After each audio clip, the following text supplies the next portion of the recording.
જો હું જ્યાં જમવાનું બનાવવા જાઉં છું તે બાઈએ આજે એક નવી રેસીપી બનાવી હતી, તેની રેસીપી હું તમારી સાથે શેર કરું છું. પણ મસાલો બાઈએ તૈયાર કરી નાખ્યો હતો, એટલે એનો રેસીપી મારી પાસે નથી, જે તમને હું નેક્સ્ટ ટાઈમમાં આપીશ જ્યારે બા બનાવશે ત્યારે. બા, તમે શું બનાવો છો? આજે અમે ખસ્તા કચોરી બનાવીએ છીએ નાસ્તાની. બોલો. અચ્છા, લો આ એક અમને ભરીને બતાવો.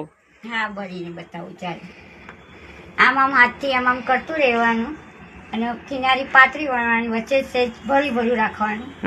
અને પછી ખાડો કરી અને લાડુ વાળીને મૂકી દેવાનું અંદર.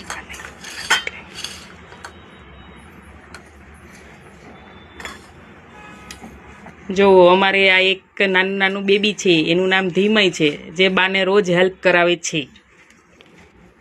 આવી રીતના ખાડામાં મૂકી દેવાનું અને પછી આપણે કચોરી જેમ બનાવીએ એમ બનાવીને વાળી દેવાનું. પછી તમે જ્યારે નેક્સ્ટ ટાઈમ કચોરી બનાવો ત્યારે અમને આ મસાલો જે બનાવ્યો છે એની રેસીપી આપજો. ભલે.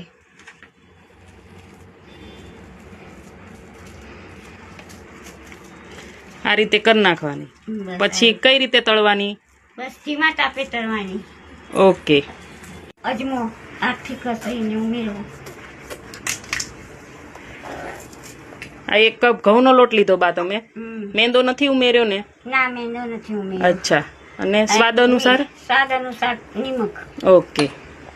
અને બધું મિક્સ કરી અને તમારે જો લોટમાં થોડુંક બાઇડિંગ માટે આરા લોટ હોય તો આરા લોટ, ચોખાનો લોટ હોય તો ચોખાનો લોટ ઉમેરી શકાય. 2 ચમચી જેટલું જ, વધારે નહીં. ઓકે. મેંદો બિલકુલ નહીં. ચોખાનો લોટ ઉમેર્યો છે બાઇડિંગ માટે.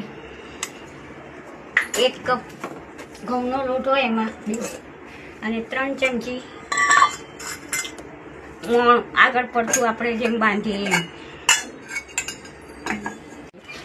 હા, આગળ પડતું મોણ રાખવાનું, મુઠ્ઠી ભર જેવું. 3 ચમચી અત્યારે મેં તેલ નાખ્યું છે, પછી આમ બધામાં મિક્સ કરી દેવાનું લોટમાં. એટલે તમારે તેલ બીજી 2 ચમચી ઉમેરવું પડશે. 1 ચમચી ઘી ઉમેરવું હોય તો ઉમેરી શકાય છે, ઘી પણ. એટલે તમે ઘી તેલ મિક્સનું મોણ આપ્યું? હા, ઘી તેલ મિક્સનું મોણ આપ્યું. ઘી ઓપ્શન છે, તમારે તેલ એકલું ખાવું હોય તો તેલ બી ખાઈ શકાય, પણ બેસ્ટ આપણે ઘી તેલથી બને ને? હા. ઓકે. સોફ્ટ બને.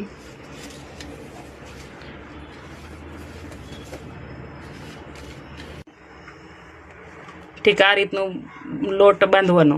મોણ આ રીતનું નાખવાનું.